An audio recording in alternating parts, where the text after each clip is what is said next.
Hello बच्चा लोग, मैं सीए राजेश नांगलिया फ्रॉम कोलकाता स्वागत करता हूं आप लोगों का यूट्यूब चैनल। आज की क्लास में मैं आप लोगों को करवाने वाला हूं गुडविल। गुडविल चैप्टर बहुत छोटा सा इजी सा टॉपिक है, बट एग्जाम्स में तुमसे पूछा जा सकता है फॉर 3 to 5 मार्क्स। तो चलो डिस्कस करते हैं। सर गुडविल होता क्या है? देखो, goodwill is nothing, it is basically the reputation of the firm के नाम को, अच्छे नाम को, जिसके बेसिस पे बिजनेस बढ़ता है, उसे ही गुडविल बोला जाता है। तो देखो, मैंने डेफिनेशन में क्या लिखा? Goodwill is the value of reputation of a firm. लेकिन किस चीज के रेस्पेक्ट में? आपके पर्सनल रेस्पेक्ट में नहीं, in respect of profit expected, in respect of profit earning capacity आप गुडविल को जज करते हो। अब क्वेश्चन ये आता है, सर गुडविल का वैल्यूएशन की जरूरत क्यों होती है? गुडविल के वैल्यूएशन की जरूरत होती है अगर आप पार्टनरशिप में प्रॉफिट शेयरिंग रेशियो चेंज करते हो, तो there is a requirement of goodwill. अब अगर नया पार्टनर एडमिट हो रहा है, that is reconstitution of the firm, there is a requirement of the goodwill. Partner की डेथ होती है, फर्म डिसॉल्व होता है, तो भाई वैल्यू पता होनी चाहिए goodwill. That is the way हम लोग गुडविल कैलकुलेट करने की कोशिश करते हैं। अब क्वेश्चन ये आता है कि सर गुडविल वैल्यू क्यों करेंगे? गुडविल तो हम लोग पैसा देके खरीदते हैं। अगर गुडविल आप पैसा देके खरीदते हो तो that goodwill is termed as a purchased goodwill.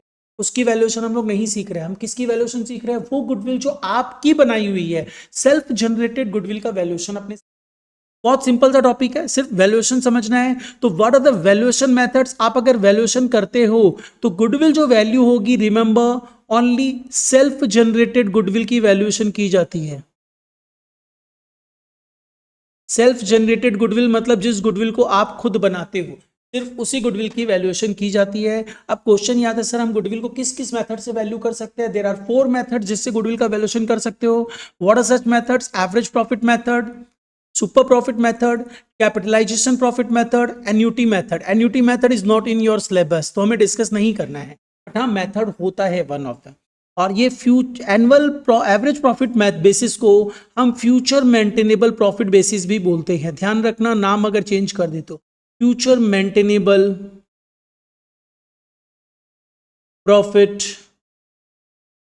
Basis. अब क्वेश्चन ये आता है कि सर गुडविल कैलकुलेट कैसे करेंगे? देखो, अगर आप एवरेज प्रॉफिट मेथड में जाते हो, आप सिंपली एवरेज प्रॉफिट निकालना। गुडविल कैसे निकालोगे पहले ये समझो। गुडविल निकालने के लिए क्या आप करोगे? Average operating profit into certain numbers of years purchases which will be given in the sum.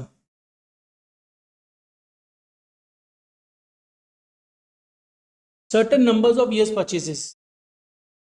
तो अब क्वेश्चन ये आता है कि सर इस certain number of years purchases theory में तुमसे पूछ सकता है, इसका मतलब क्या होता है? It is nothing, it is a life of the goodwill. Life of goodwill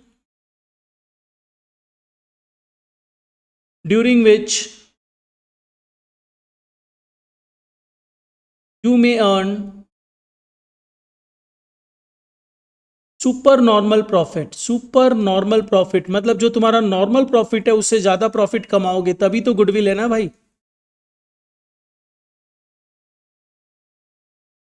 हाँ, तो देखो, एवरेज प्रॉफिट मेथड में तुम्हें समझ में आया होगा तुमको क्या करना है गुडविल वैल्यूएशन करने के लिए।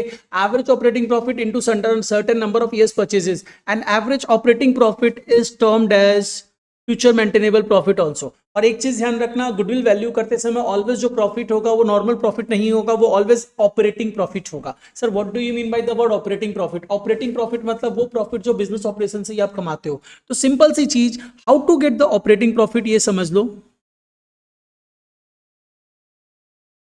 ऑपरेटिंग प्रॉफिट निकालते समय तुम करोगे क्या? देखो भाई, ऑपरेटिंग प्रॉफिट निकालते समय इन सिंपल वर्ड्स तुम ध्यान रखना। ऑपरेटिंग प्रॉफिट निकालते समय तुम एक चीज ध्यान रखना, तुमको नेट प्रॉफिट में दे दूंगा। जो नेट प्रॉफिट दिया रहेगा उसमें तुम क्या करना, कोई भी ऐसे एक्सपेंडिचर्स है जो आप बेसिकली लेके रखे हो जो बिजनेस ऑपरेशन से रिलेट नहीं करते हैं, तो उसे आप क्या करोगे? एड बैक कर दोगे। एबनॉर्मल लॉसेस एड बैक कर दोगे, एबनॉर्मल इनकम्स को लेस कर दोगे। सर एक दो एग्जांपल दीजिए एबनॉर्मल लॉस का, एबनॉर्मल। जैसे loss on sale. Loss on sale basically क्या बताओ, बिजनेस ऑपरेट करता है? नहीं करता है। तो तुम क्या करोगे? अगर कोई loss on sale of assets है तो उसे आप ऐड कर दोगे, loss on sale of assets. और इनकम्स में प्रॉफिट ऑन सेल। और सर क्या हो सकता है? इनकम्स में इंटरेस्ट ऑन इन्वेस्टमेंट लेस कर दोगे। लेकिन अगर यही इंटरेस्ट ऑन ट्रेड इन्वेस्टमेंट हो तो उसे मत लेस करना। क्योंकि interest on trade investment operating income होती है। तो बेसिकली ध्यान रखना कि नेट प्रॉफिट में all kind of abnormal losses add back कर दोगे, वो लॉसेस, वो एक्सपेंडिचर जो बिजनेस ऑपरेशन से रिलेट नहीं करते उसे ऐड कर देना, वो इनकम जो बिजनेस ऑपरेशन से रिलेट नहीं करती उसे लेस कर देना, एबनॉर्मल इनकम्स। ठीक है, ऐसा जैसे ही करोगे you will gate operating profit. कैसे क्या अभी सम्स के थ्रू और डिटेल में समझ में आएगा। अब अपने आ जाओ next part, average operating profit method पे अगर गुडविल वैल्यूएशन करोगे तो यही काम करना है, operating profit average into certain number of years purchases, you will gate average operating profit पे गुडविल। अब आता है सर एक बार सारे फॉर्मूला समझ लेते हैं। अगर सुपर प्रॉफिट मेथड में गुडविल निकाले तो हम लोग क्या करेंगे, सबसे पहले you need to find out कि गुडविल कैसे निकलता है। तो super profit into certain numbers, बस इतना अप्लाई करना है। अब तुम्हारे दिमाग में आएगा सर ये सुपर प्रॉफिट कैसे निकलेगा, तो सुपर प्रॉफिट निकालने के लिए तुम्हारा फॉर्मूला होना चाहिए average operating profit minus normal profit. And what is normal profit, normal profit जो होगा दैट इज कैपिटल एम्प्लॉयड, ये एवरेज कैपिटल एम्प्लॉयड होती है। अगर एवरेज नहीं दिया रहा है तो जो कैपिटल एम्प्लॉयड है उसी को ले लेना, into normal rate of return. Normal rate of return पूरा लिखना, it is normal rate of return that includes risk return, including risk return. Sir इसका मतलब बताता हूं, देखो अगर सपोज कर लो आपको बैंक 10% इंटरेस्ट रेट दे रहा है, ठीक है, और आपकी रिस्क रिटर्न सपोज कर लो 3% है, और ये मार्केट रेट ऑफ रिटर्न है। मार्केट रेट ऑफ रिटर्न मतलब बैंक की रेट ऑफ रिटर्न, तो आपकी बिजनेस की रेट ऑफ रिटर्न क्या हुई, 10 + 3 13%। ये ध्यान रखिएगा, that is your normal rate of return. और कैपिटल एम्प्लॉयड कैसे निकालोगे sir, to get the capital employed simply formula apply करना, fix assets plus current assets minus current liabilities, you will get capital employed. और you can say partners capital plus जो भी profit है accumulated profit less accumulated losses, less accumulated losses. मतलब समझ में आ रहा है, एक्यूमुलेटेड प्रॉफिट मतलब जनरल रिजर्व हो सकता है, पीएल का क्रेडिट बैलेंस हो सकता है, और एक्यूमुलेटेड लॉस मतलब पीएल का डेबिट बैलेंस। तो ये अप्लाई कर देना, you will get capital employed. और अदरवाइज कैपिटल एम्प्लॉयड निकालने के लिए तुम fix assets plus current assets minus current liability use, generally capital employed दिया रहता है। तो in this way you may gate goodwill under super profit method. Formula समझ में आ रहा है सभी को, और फास्ट ट्रैक हो रहा है, करना पड़ेगा अपने रेगुलर क्लास में, तो इसी चैप्टर को 4 क्लास लेके अभी हम लोग इसको हार्डली 20 से 25 मिनट में कंप्लीट करेंगे, तो कुछ शॉर्टकट फॉलो करना पड़ेगा। कैपिटल एम्प्लॉयड मैंने बता दिया है, नॉर्मल रेट ऑफ रिटर्न मैंने बता दिया है। Sir what is capitalisation method, capitalisation method में अगर गुडविल कैलकुलेट करोगे तो दो तरीके से कर सकते हो, if capitalisation of super profit method, of super profit method. तो इन सच अ केस आपको फॉर्मूला क्या अप्लाई करना है, सिंपली फॉर्मूला अप्लाई करना है, super profit divided by normal rate of return. ये हो गया capitalisation of super profit method. और अगर आप capitalisation of average profit method में जाते हो, of average profit method, goodwill same आती है बोथ द केसेस में। ऑफ एवरेज प्रॉफिट मेथड अगर आप जाओगे तो इन सच अ केस आपको क्या फॉर्मूला अप्लाई करना है, 3 स्टेप्स फॉलो करनी पड़ेगी। First one is average operating profit divided by normal rate of return. Step number 2 is capital employed calculate कर लेना, capital employed। और third one will be the goodwill, and goodwill क्या होगा, step number 1 minus step number 2, and that will be your goodwill. ये होगी आपकी goodwill. पर ध्यान रखिएगा अगर ये पॉजिटिव वैल्यू आती है तभी गुडविल है, अगर नेगेटिव वैल्यू आती है तो गुडविल इज 0। तो this is all about goodwill किस तरीके से आप कैलकुलेट करोगे। आई थिंक इसमें किसी को इश्यू नहीं है। अब हम लोग फर्दर मूव करेंगे, सिर्फ सम सॉल्व करेंगे और कुछ नहीं करना है। आइए लाइक दिस वन, ये एग्जांपल हम लोग लेते हैं। इसमें क्या दिया हुआ है, इसमें मैंने आपको दिया है कि ये बंदा बिजनेस चला रहा है और इन्फॉर्मेशन दे दिया है, तुमसे पूछा है वैल्यू ऑफ गुडविल कैलकुलेट करके दो on the basis of 5 years purchase of the super profit. तो चलो कैसे कैलकुलेट करेंगे, 5 years purchase of the super profit में अगर गुडविल निकालना है, तो सुपर प्रॉफिट में गुडविल निकालने के लिए हमें क्या करना पड़ता है। एग्जाम्पल करवा रहा हूं मैं। सुपर प्रॉफिट पे अगर गुडविल कैलकुलेट करना है तो आपको सबसे पहले सुपर प्रॉफिट मेथड में गुडविल का फॉर्मूला लिख लेना। where goodwill equal to super profit into certain number. अब आप आ जाइए वन बाय वन चीजों को कैलकुलेट करिए, बिकॉज आपको ये नहीं पता है कि सुपर प्रॉफिट क्या है, कैलकुलेट करना होगा। तो सुपर प्रॉफिट कैलकुलेट करते हैं, थोड़ी सी स्पेस छोड़िए। अब हम लोग उसके लिए आ जाएंगे, सुपर प्रॉफिट कैसे निकालना है। It's formula is average operating profit minus normal profit. तो अब एवरेज ऑपरेटिंग प्रॉफिट कैसे निकलेगा, देखिए आपके पास ट्रेडिंग रिजल्ट दिया हुआ है 2006 का, 2007 का, 2008 का, 2009 का, 4 साल का प्रॉफिट है। आप सिंपली क्या करोगे, इन चारों साल के प्रॉफिट को सम अप करोगे।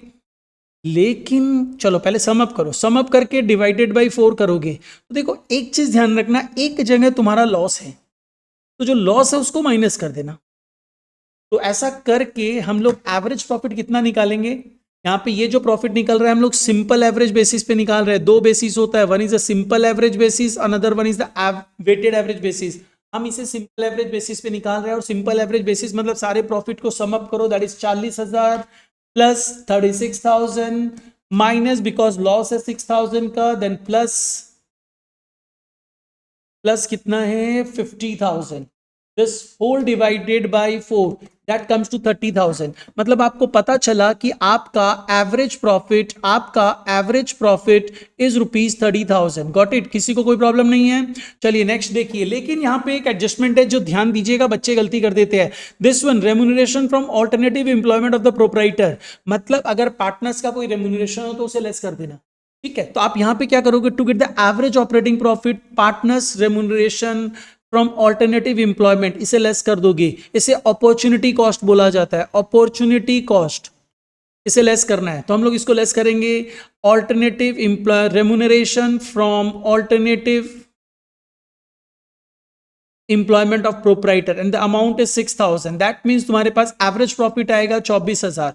This is your average operating profit. ये ध्यान रखना, always remuneration from alternative source of employment opportunity cost होता है, and to get the operating profit आपको उसे डिडक्ट करना है। अब नेक्स्ट पार्ट आता है, जैसे ही आपको एवरेज ऑपरेटिंग प्रॉफिट पता चला, आपने उसे यहां पे ले लिया कि एवरेज ऑपरेटिंग प्रॉफिट मेरा 24,000 है। Now move to get normal profit. And normal profit कैसे मिलेगा, आपको देखो मार्केट रेट ऑफ रिटर्न दिया है, आपको रिस्क रिटर्न दिया है, इसका मतलब नॉर्मल रेट ऑफ रिटर्न कितनी हुई 12%, कैपिटल एम्प्लॉयड कितना है 1.5 लाख। तो आपको नॉर्मल प्रॉफिट इजीली मिल जाएगा 1.5 लाख का 12%, राइट। तो जैसे आप ये निकालोगे, देखो अल्टीमेटली आपको क्या पता चला, अल्टीमेटली आपको पता चला super profit 24,000 minus 18,000, that is ₹6,000 which is your super profit. अब सुपर प्रॉफिट मिलते ही गुडविल निकल जाएगा।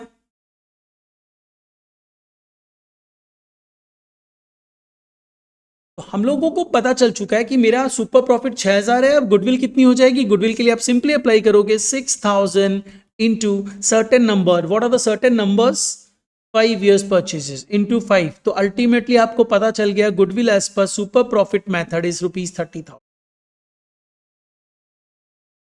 अगर यही मैं पूछ लेता भाई एवरेज प्रॉफिट मेथड में गुडविल कितनी है, तो आपने एवरेज प्रॉफिट तो निकाला ही है 24,000, आप 24,000 इंटू 5 कर देते। That depends. ठीक है, चलिए अब नेक्स्ट सम में आते हैं। चलो अब कुछ सम्स लेते हैं एग्जामिनेशन पॉइंट ऑफ व्यू से।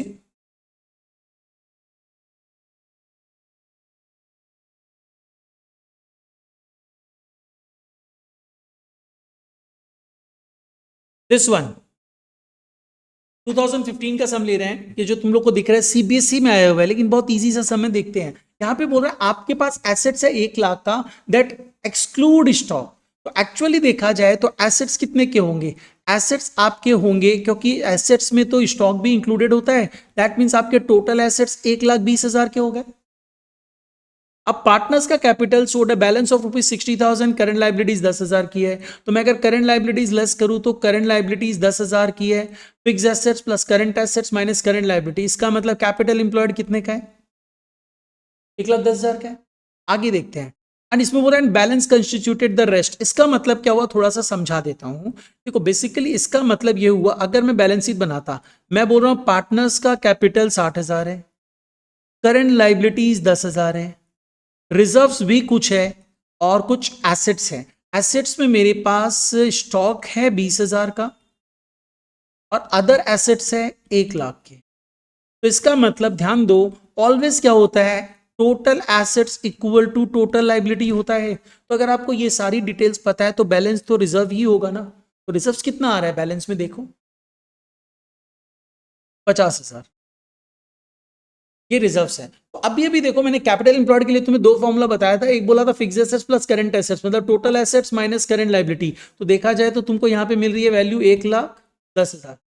दूसरा फॉर्मूला मैंने बताया था पार्टनर्स कैपिटल प्लस रिजर्व्स, इससे भी वैल्यू कितनी मिल रही है 1,10,000। कैपिटल एम्प्लॉयड सेम आएगा, किसी भी तरीके से कैलकुलेट कर लो। मुझे कैपिटल एम्प्लॉयड पता चल चुका है, कैपिटल एम्प्लॉयड 1,10,000 है, नॉर्मल रेट ऑफ रिटर्न 8% है। इसका मतलब नॉर्मल प्रॉफिट अगर मैं निकालता हूं तो 1,10,000 का 8% होगा, विच इज 8,800। चलो आपको नॉर्मल प्रॉफिट पता चल गया। अब आपको बोला क्या है, सब में बोला देखो गुडविल ऑफ द फर्म 60,000 रुपया है, बता दिया goodwill. 4 years purchases of the super profit, मतलब इसमें गुडविल नहीं पूछा है, एवरेज प्रॉफिट पूछा है। कैसे कैलकुलेट करोगे, देखो इसमें कैलकुलेट करते समय तुम क्या बोलोगे, तुम बोलोगे goodwill equal to super profit into 4 years purchases, है ना। Yes, 4 years purchases. ये गुडविल की वैल्यू तुमको पता है, तुमको सुपर प्रॉफिट नहीं पता है। तो यहां पे मैं 4 सुपर प्रॉफिट लिख दे रहा हूं, तो therefore you will get the super profit that is 60,000 divided by 4। तो 15,000 रुपए इज द सुपर प्रॉफिट। अब 15,000 सुपर प्रॉफिट अगर तुम्हें पता चल गया तो तुम नेक्स्ट पार्ट में आओ ना। सुपर प्रॉफिट कैसे निकलता है, average operating profit minus normal profit. तुम्हें सुपर प्रॉफिट पता है, तुम्हें एवरेज ऑपरेटिंग प्रॉफिट नहीं पता है, बट तुम्हें नॉर्मल प्रॉफिट पता है। तो जैसे ही तुम इसे अप्लाई करोगे तुम्हें एवरेज ऑपरेटिंग प्रॉफिट तो पता चल रहा है, 15,000 प्लस 8,800।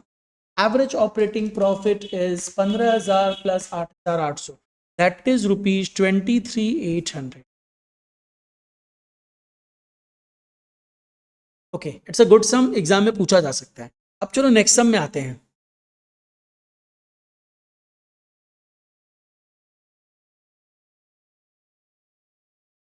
लाइक एक इस सम में आते हैं।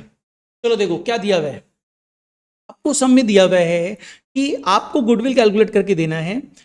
सुजल एंड दिव्यांश जो दो पर्सन हैं वो बिजनेस चला रहे हैं और लोग निर्मल को एडमिट कर रहे हैं। तो उनके निर्मल के एडमिशन पे आपको गुडविल कैलकुलेट करके देना है at 3 years purchase of the super profit, capitalisation of super profit. आपको डेटा दिया हुआ है, आपको बोले एवरेज प्रॉफिट मैं दे दे रहा हूं।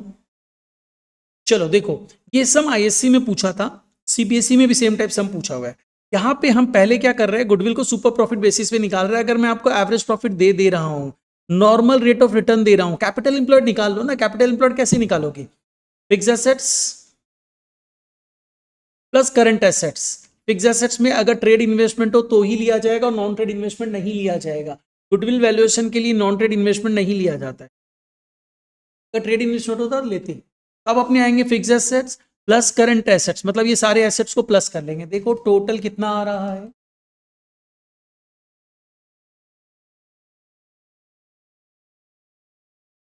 $1,90,000।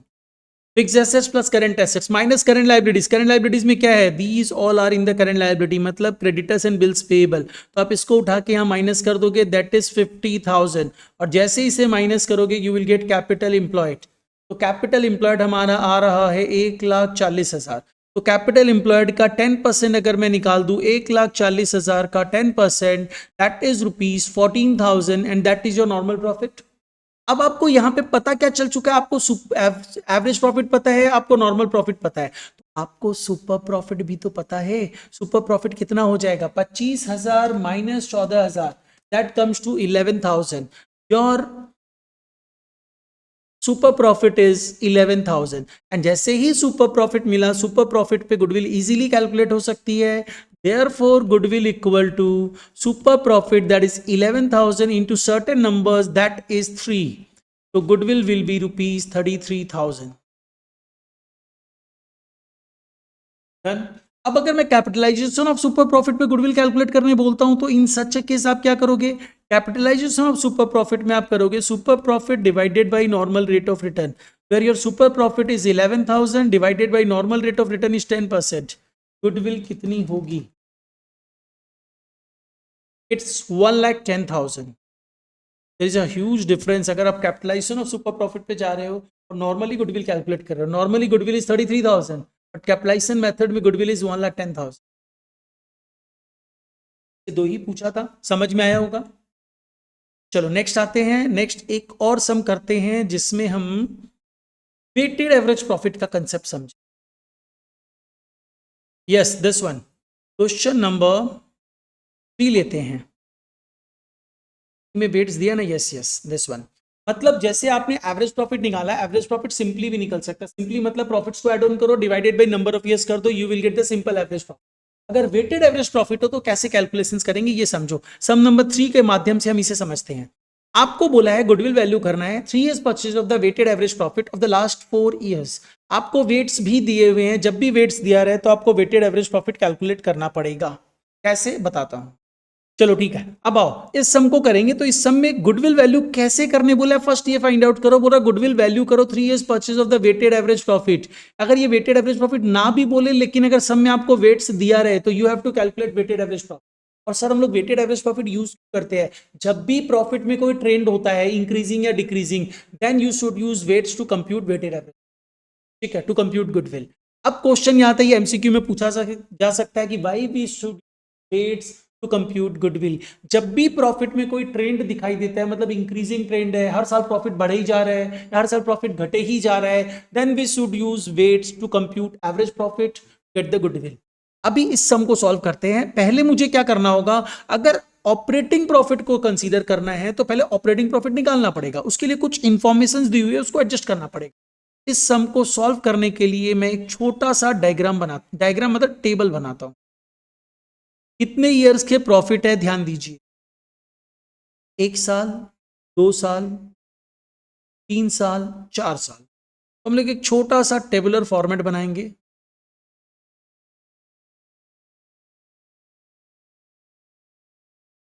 जिसमें 4 साल के डेटा ले लेंगे।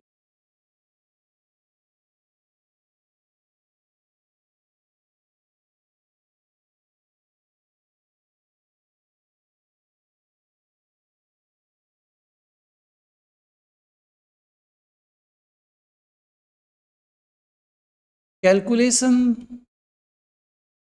फॉर ऑपरेटिंग प्रॉफिट, हम ऑपरेटिंग प्रॉफिट कैलकुलेट कर रहे हैं।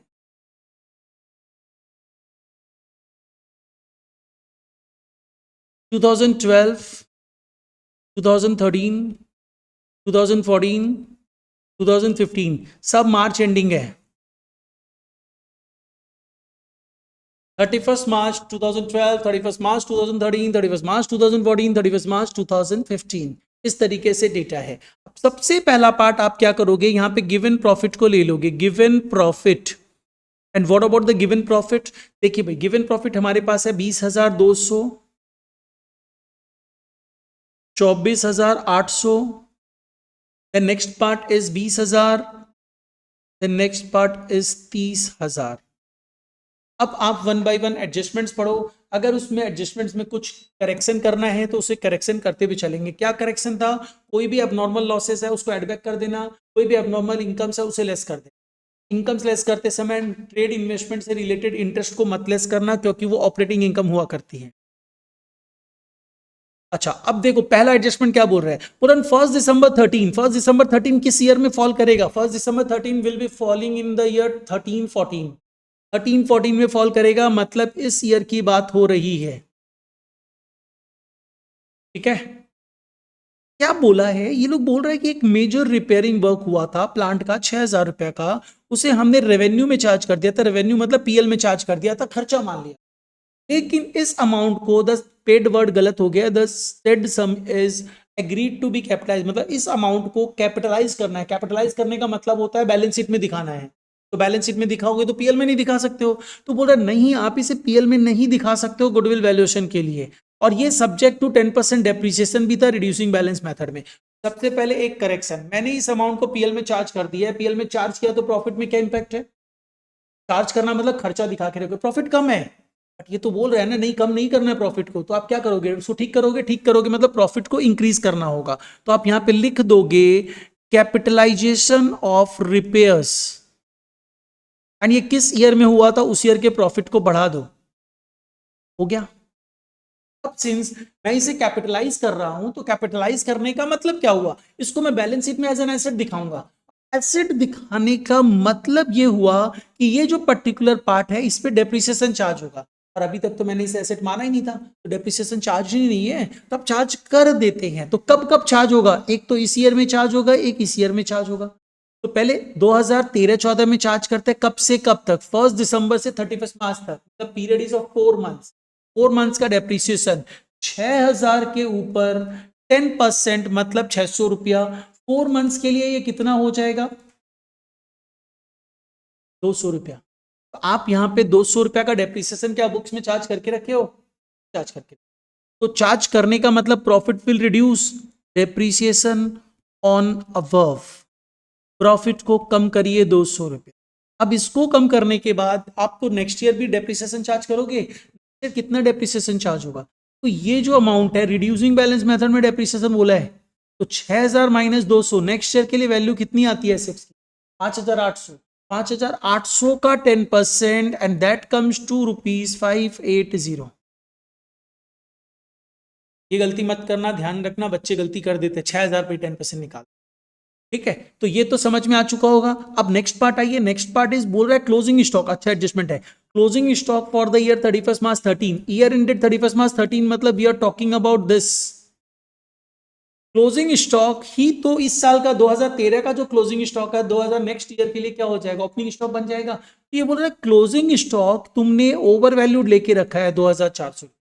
देखो क्लोजिंग स्टॉक तुम कहां दिखाते हो, क्लोजिंग स्टॉक तुम ऑलवेज ट्रेडिंग के क्रेडिट में, ट्रेडिंग का क्रेडिट इनकम साइड, तो इनकम साइड अगर तुम बढ़ा के रखे हो तो प्रॉफिट बढ़ा हुआ है, गलत बढ़ा हुआ है, कम कर दो, तो प्रॉफिट को कम कर दे। तो हम यहां पे क्या करेंगे, लिखेंगे over valuation of stock. Over valuation of stock आप क्या करोगे, 2013 में प्रॉफिट को कम करोगे। अब आपको बस इतना ध्यान रखना, क्लोजिंग स्टॉक ओवर वैल्यूड है तो कम करना है, क्लोजिंग स्टॉक अंडर वैल्यूड है तो ऐड करना है, और ओपनिंग स्टॉक वाला ठीक रिवर्स ट्रीटमेंट हो जाएगा फॉर लर्निंग ट्रिक। अदरवाइज देखिए भाई, अगर ये क्लोजिंग स्टॉक ओवर वैल्यूड है तो इस साल तो प्रॉफिट का इफेक्ट ठीक कर दिए, next year opening stock over valued हो जाएगा, तो next year opening stock over valued है। ओपनिंग स्टॉक आप कहां दिखाते हो, ट्रेडिंग के डेबिट में, कॉस्ट बढ़ा हुआ है, खर्चा बढ़ा हुआ है, मतलब प्रॉफिट कम है, प्रॉफिट कम है तो बढ़ा दो।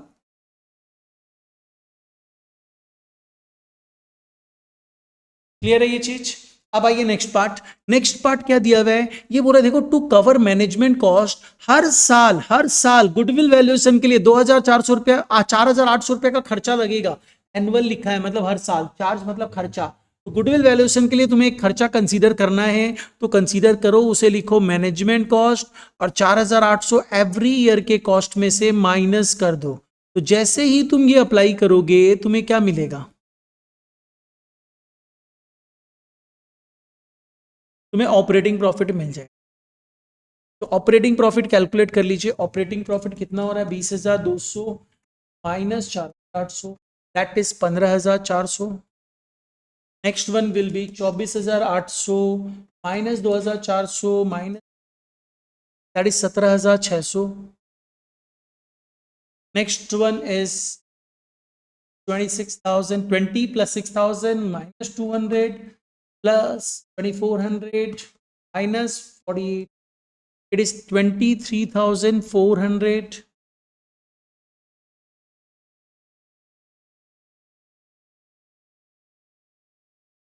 it's 24,620।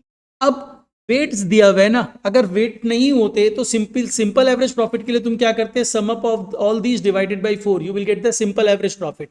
बट सिंस वेट्स दिए हुए, वेट्स कितने कितने दिए हुए हैं, 1 2 3 4।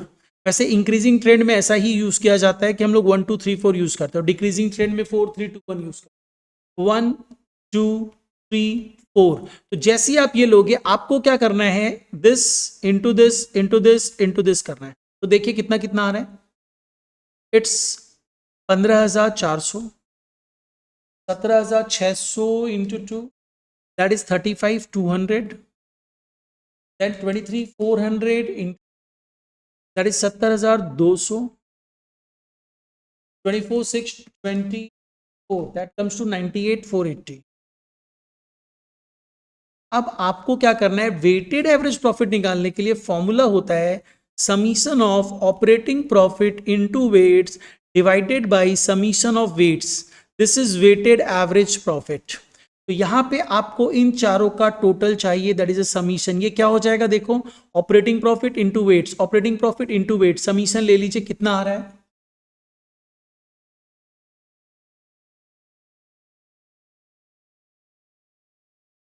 इट्स 219280, 219280।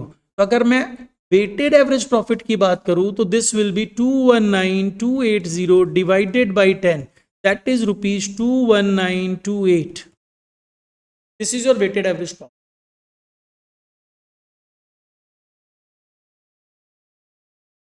आफ्टर दिस हम लोगों को क्या करना है, देयरफॉर गुडविल क्या हो जाएगा, this weighted average profit into certain number, कितना सर्टेन नंबर है, into 3, 3 is purchase of the weighted average profit into 3. So weighted average profit is 21928 into 3.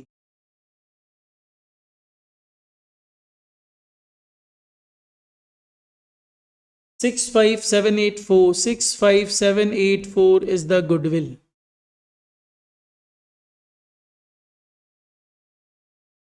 Okay done, goodwill हमने समझ लिया है और गुडविल चैप्टर में और कुछ है भी नहीं, तो ध्यान रखना इसी तरह गुडविल का वैल्यूएशन होता है, लेकिन ये भी याद रखना परचेज गुडविल का वैल्यूएशन नहीं होता है। अगर आपको यहाँ पे बैलेंस शीट में, जैसे मैंने अभी एक सम करवाया था, उसमें बैलेंस शीट में गुडविल दिखाई दे, अगर यहाँ पे गुडविल दी रहती है तो आप उस गुडविल को नहीं कंसीडर करोगे। पहली बात तो गुडविल नॉन परचेज है तो गलत दिया हुआ है, और परचेज गुडविल होगी तो लिख दिया जाएगा परचेज गुडविल, और परचेज गुडविल को भी आप गुडविल वैल्यूएशन में नहीं कंसीडर करोगे, जैसे आपने नॉन ट्रेड इन्वेस्टमेंट को नहीं कंसीडर, ये ध्यान रखना। चलिए गुडविल टॉपिक कंप्लीट हो चुका है, अब हम लोग नेक्स्ट जो टॉपिक है वो स्टार्ट करेंगे।